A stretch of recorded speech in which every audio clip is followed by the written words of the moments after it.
Лұқпан Хакім. Лұқпан Хакім шығыс халықтарының фольклорында кездесетін көркем бейне. Шығыс халықтарының ішінде, әсіресе түркі халықтарының ертегілері мен хикаяттарында Лұқпан Хакім бейнесі жан-жақты сипатталған. Көп ізденіп, терең білім алған ол, халқының қамқоршысы, әділетті, шындықты жақтап өткен жан ретінде бейнеленеді. Лұқпан Хакім жайлы естімеген, білмейтін қазақ баласы жоқ шығар сірә. Қазақ жыр термешілері жиі айтып, құлағымызға сіңісті болған түркімен халқының ұлы ақыны Мақтымқұлының бір термесінде Лұқпандай тапсаң дерттің дауасын, Рүстемде жыртсаң жаудың жағасын, Ескендірде алсаң дүние қаласын, сонда да бір жермен жексен боларсың дейтін жолдар жадымызда жаңғырады. Сондай-ақ Абай атамыздан бастап Ыбырай Алтынсарин, Шәкәрім, Мәшһүр Жүсіп, Тұрмағамбет сынды қазақ ойшылдарының мұраларында да Лұқпан Хакім аты жиі айтылады. Жалпы Лұқпан шығыс әдебиетінде жиі кездесетін данышпан адам бейнесі. Лұқпан атауы Хаким сипатымен қосарланып айтылады. Абайдың бір қара сөзінде хакімдер болмаса дүние ойран болар еді.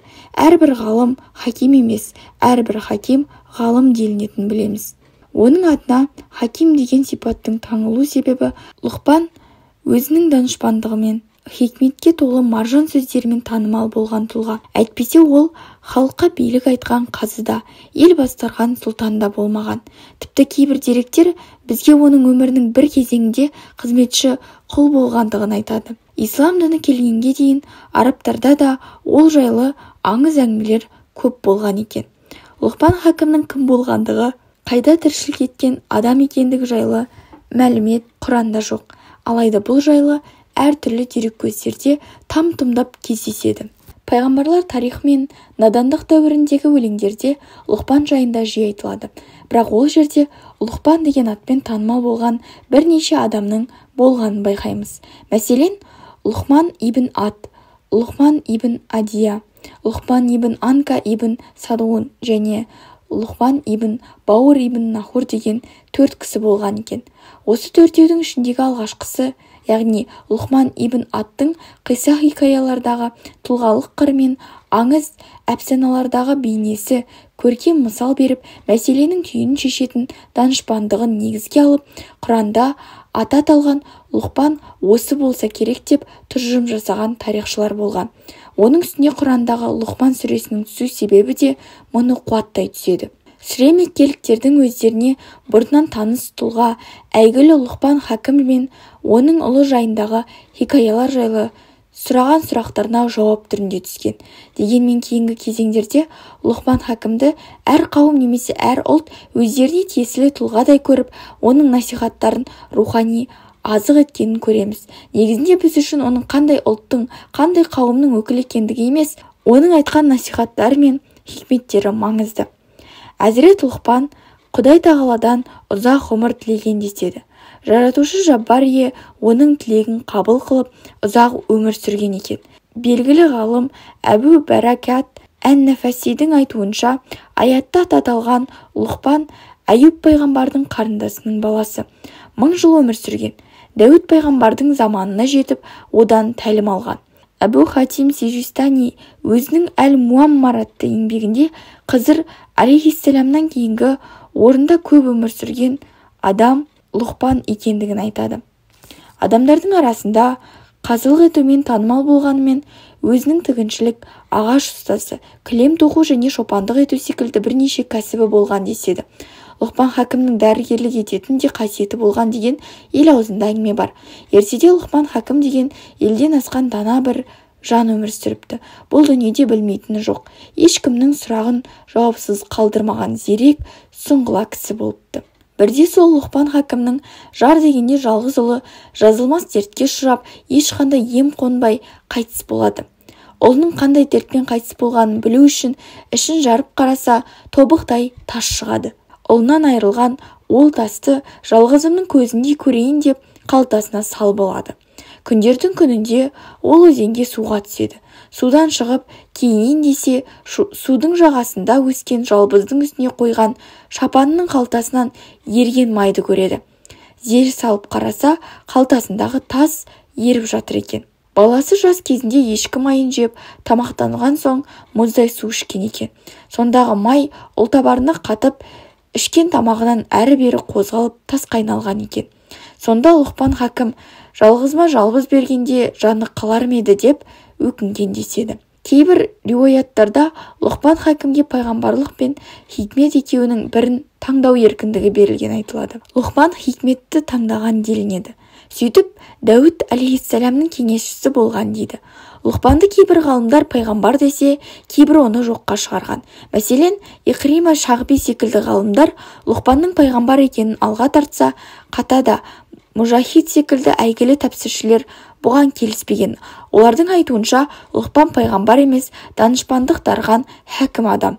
Лұқпан хәкім өмірінің бір кезеңінде ағаш ұстасы болып, бір байшыкешке жалшылық қылады. Күндердің күнінде оған қожайыны бір қойды сой, сөйтіп оның ең дәмді ағзасын маған алып кел деп бұйрық береді.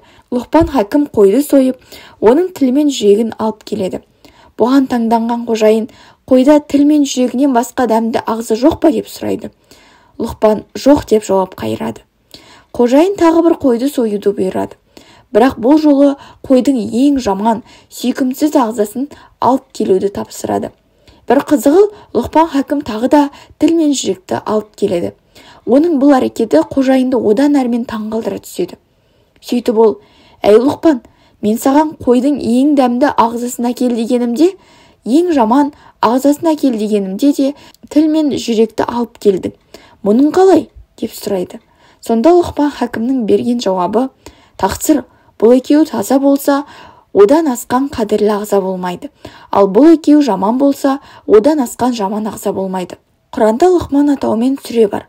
Онда Лұқпанға Құдай тағала тарапынан хикмет берілген айтылады және Лұқпанның ұлына айтқан иман, құлшылық, мінез-құлық турасындағы насихаттары қамтылады. Тәпсіршілер Лұқпанға берілген хикметті білім, мәселені тереңнен пайымдайтын көрегендік, ілім мен амалдың үйлесімі, орнымен айтылған сөз бен тиісінше атқарылған іс-әрекет және діндегі терең түсінік деп түсіндірген. Уахаб ибн Мунаббих Лұқпан айтты делінген 10 мыңнан астам насихатты білгендігі және мұның ауызша болсын, жазбаша болсын, адамдар арасында кең қолданыста екен айтылады. Классикалық тәпсір кітаптарында Лұқпан хәкім жайлы там-тұмдап айтылады. Заманауи тәпсіршілердің бірі Суат Йылдырым Лұқпан хәкімнің араб жарты аралындағы Амман деген өлкеде өмір сүргендігін алға тартады. Оның айтуынша, пайғамбардың хижретінен шамамен 1000 жыл бұрын араб жарты аралының Амман деген өлкесінде Лұқпан есімді данышпан туған және ол ізгілік пен көркем мінез-құлық турасында баға жетпес насихаттар таратқан. Ол жайлы ел аузында небір даналыққа толы хикаялар тараған. Тәпсірші Құранда аты аталған Лұқпан осы болуы бек мүмкін дегенді айтады. Лұқпан хәкімге қатысты хикаялардың бір парасы.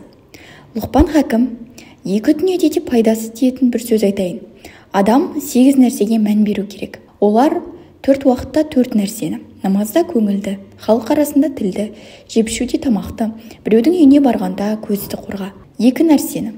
Алланың ұлылығы мен өлетінді ұмытпа. 2 нәрсені. Біреуге істеген жақсылығыңды, басқаның өзіңе істеген жамандығын ұмыт. Сонау бір ықылым замандардан жеткен абзал абыздың осы өсиеттері әлі сол күйі мәнді, сол күйі өміршең. Бірде бір кісі Лұқпан хәкімнен осыншалықты әдепті кімнен үйрендіңіз деп сұрайды. Сонда ол, әдепті болуды әдепсіздерден үйрендім деп жауап берген екен. Данышпандыққа қалай жеттің деп сұрағандарға Лұқпан, өзіме қатысы жоқ нәрсемен ісім болмады. Менен жасырылған нәрсені қазбалап білуге тырыспадым деп жауап берген екен. Лұқпан көбіне көпшіліктен оқшауланып, жалғыз қалып ой теңізіне шомуға тырысатын. Сонда айналасындағы адамдар одан мұның мәнісін сұрайды. Ол, жалғыздық ойлануға жақсы, ал ойлану пікір өрбіду пендені жаннатқа жетелейді деп жауап қатқан екен. Лұқпан хәкім, 3 нәрсесі көрінбейді. Білім қиын қыстау кезде немесе ашу қысқан шақта білінеді. Батырлық майдан шебінде анықталады. Нағыз достық мұқтаж сәтте көрінеді. Ешкімді киімі жұпын екен, түрі ұсқынсыз екен деп төмен санама. Себебі сенің де, оның да Раббыларың бір. Лұқпан хәкімнің ұлына айтқан өсиеттері. Лұқпан хакім халық аузында көбіне ұлына айтқан өсиеттерімен танымал. Деректерде Лұқпанның баласының аты әртүрлі аталады. Әртүрлі деректерде Анғұм, Мискем, Масан, Саран деп келеді. Оның баласы Құдайға сенбейтін кәпір болған деседі. Әкесі оған үзбей насихат айту арқылы мұсылман етті делінеді.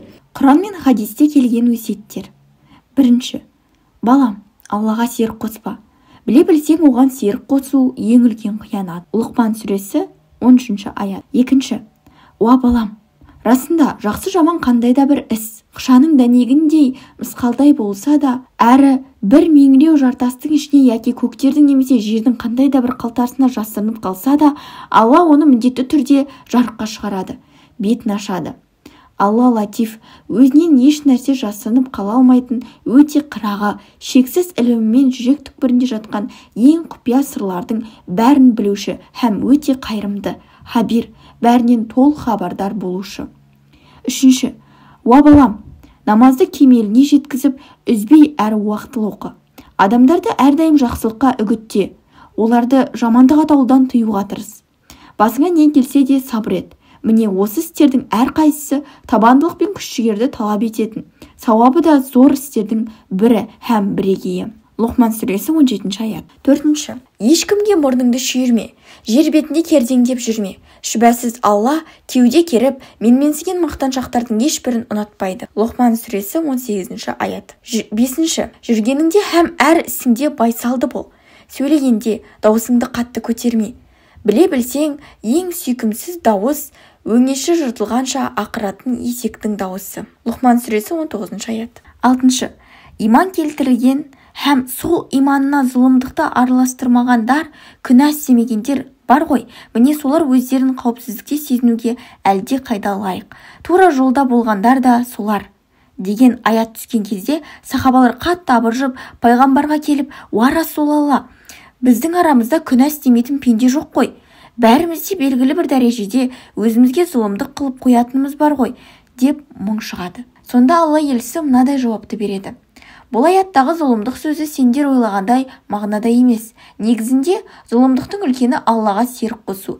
Лұқпан хакім баласына айтқан насихатында: балам, Аллаға серік қоспа, біле білсең, оған серік қосу ең үлкен қиянат дегенін естімеп пе едің? Жетінші: Әбу Мұса әл-Ашғари пайғамбарымыздың саллаллаху алейхи уассалам былай деген жеткізеді. Лұқпан өзінің ұлына былай деген: өзіңді үстемдікке ие адамдай көрсетіп биік ұстама. Себебі ол түнде адамдарға үрей бергенімен күндіз абыройыңды айрандай төгеді. Сегізінші: Абдулла ибн Омар Алла елшісінің былай деген жеткізген: расында Лұқпан былай деді: егер де Алла тағала бір нәрсені уәде етсе, оны сөзсіз орындайды. Тоғызыншы: Лұқпан хакім ұлына: ей балам, ғұламалардың ізінен қалма, олардың ілім мәжілістеріне қатыс. Расында Алла тағала өлі жерді жаңбырмен тірілткеніндей, өлі жүректерді де хикметпен тірілтеді. Оныншы: Лұқпан хакімнен адамдар былай деп сұрақ сұрайды: ей Лұқпан, сен әлгі пәлен деген жерде шопандық еткен қарақұл емес пе едің? Я, сол қарақұл мен болатынмын. Олай болса, мұндай дәрежеге қалай жеттің? Тек шындықты айттым. Аманатқа қиянат жасамадым және өзіме қатысы жоқ іспен шұғылданбадым. Мені мұндай дәрежеге жеткізген осы қасиеттер. 11. Ардақты пайғамбарымыз саллаллаху алейхи уассалам: расында Лұқпан көп пікір жүргізетін, әрдайым жақсы ойлап, аз сөйлейтін құл еді. Ол Алланы жақсы көретін, Алла да оны жақсы көрді және оған хикмет нәсіп етті. Оған хақтан хабар келіп, халифалық ұсынылып, былай делінді: әй Лұқпан, Құдай тағаланың сені жер бетіне халифа еткенін, сөйтіп адамдар арасында әділдік пен төрелік етуді қалайсың ба?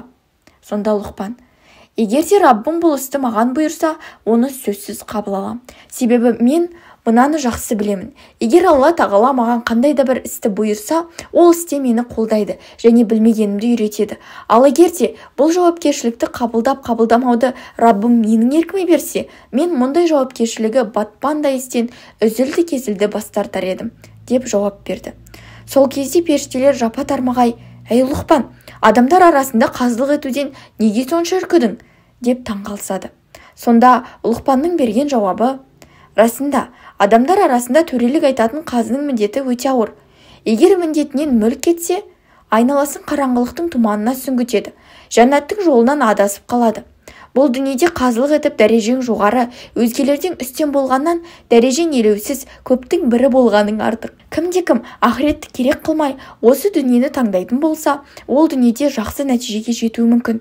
Бірақ жолы ақырет күнінің патшасына қарай бағытталмайды. Періштелер хикметке толы жауапқа таң-тамаша болысты. Сосын Лұқпан қалың ұйқыға шомды. Ұйқыдан оянғанда оған хикмет берілген екен.